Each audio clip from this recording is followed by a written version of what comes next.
Den næste lille udfordring med den her knald her, 3,5 år gammel, det er, at kickstarteren, når man har trådt den ned, så er den 100 år om at komme op igen. Vi er nu tilbage med kickstarteren, som går langsomt op. Starter lige med at skubbe bøjlen ud. Så er den ude. Vi kan godt lægge den ind i. Det skal der ikke noget ved.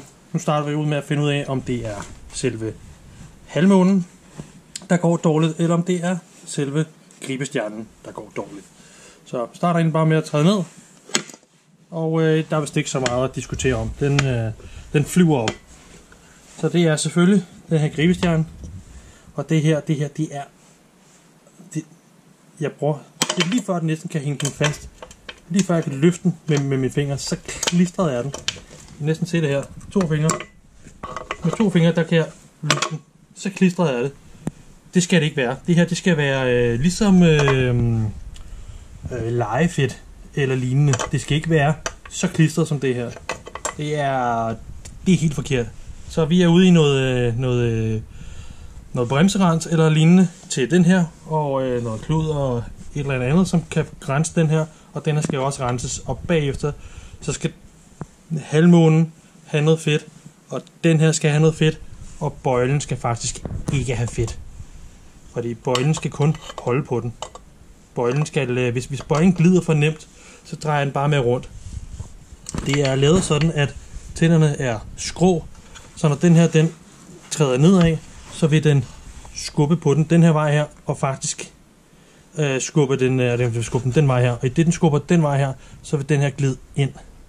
Så i det hvis vi skubber, så glider den ind, og når den så ikke kan komme længere, så får den fat.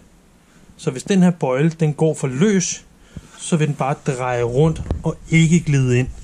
Så den her bøjle skal gå relativt stramt, men den skal være helt ren. Du kan se her, den er... Jeg kan dog nok dreje den med fingre. Hvis jeg holder hernede, så kan jeg godt se, hvorhen... Og jeg spænder hårdt. Det er altså håndværkerhænder, det her. Lige med noget net få den til at dreje. Den her, den skal gå mere frit end det her. Så det er den her bøjle, der er et af problemerne. Og ja, den her er faktisk også. Men lad os få renset det og få smurt det, så skal I se forskellen. Den kommer til at være enorm. Jeg har fundet en gammel klud, og jeg har noget bremserens. Og så er vi det 40 til selve bøjlen.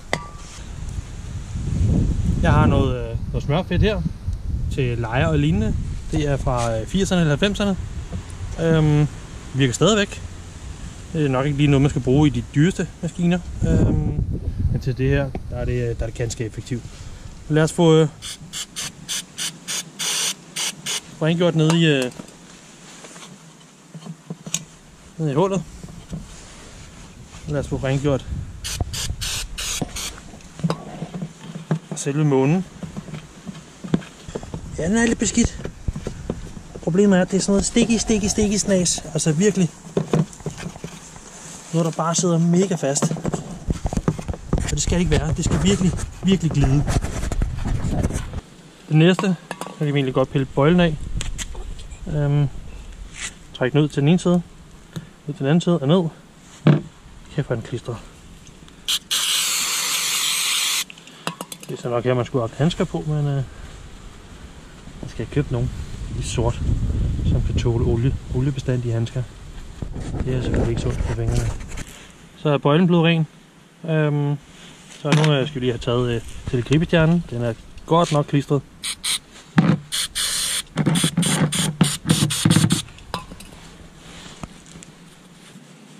Helt ned i sporet. Og også helt ned i rillerne her. Jeg tror, jeg skal bruge en børste til det der. Jeg tror ikke, jeg kan komme ned uden.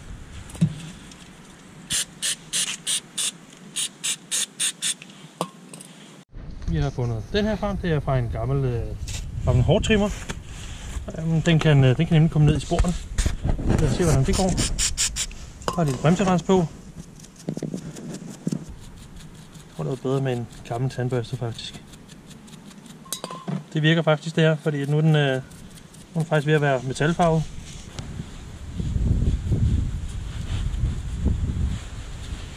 Så er vi ved at være i mål. Der sidder meget lidt tilbage dernede. Og jeg tænker, at den smule, der sidder der, det gør nok ikke alverden. Lad os få renset, eller lige tørret det hele af på øjlen igen.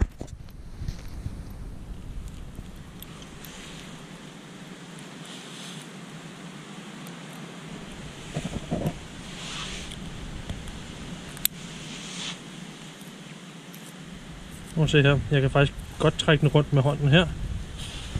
Lad os prøve at se, hvad den siger, hvis den får en lille smule.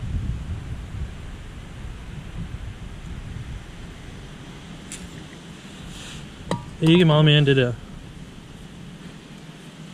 Så kører den. Fast, men ikke stramt.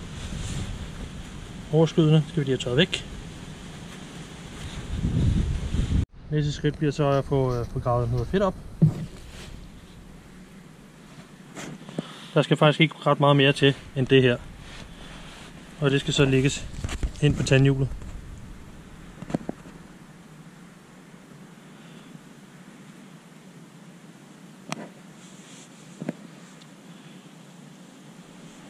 Og der skal også lidt på den her glidestang her. Og vi kan også få lidt ned ind i hullet. Og også lidt på selve månen. Så er vi egentlig klar til at sætte det på igen. Lidt ned med kickstarteren. Sæt den ind i hullet. Og slip kickstarteren. Jeg ser her. Når jeg nu holder her, fingeren på her. Jeg træder her. Så hopper den op af sig selv. Okay? Det vil sige, når jeg gør sådan her, så drejer jeg den rundt uden problemer og hopper selv op, når jeg slipper tommelfingeren. Og når jeg så gør sådan her, så skal den køre ud, før den drejer rundt. Så den skal komme ud, før den begynder at dreje rundt. Se der, den kører ud. Den kører ud af, før den drejer rundt. Se det? Det er det tandhjulet gør. Derfor de er skrå. Fordi den skubber den indad først. Og det er derfor det derinde, det skal være smurt. Men bøjlen må ikke være smurt for meget. Så jeg ved ikke, hvem der har smurt det her sidst. Og man har eddermame givet en gas. Og jeg tror nærmest, det er cykelkædespray, der er blevet brugt. De bliver godt nok klistret til sidst. Men vi er færdige nu. Som I kan se her, så kører den helt fint. Prøv at se, hvordan den går op.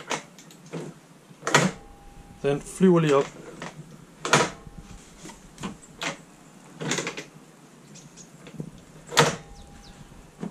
Det kan man ikke bokse over det her. Og se, hvor lidt der skal til, for at den griber fat. Allerede der. Der har den fat.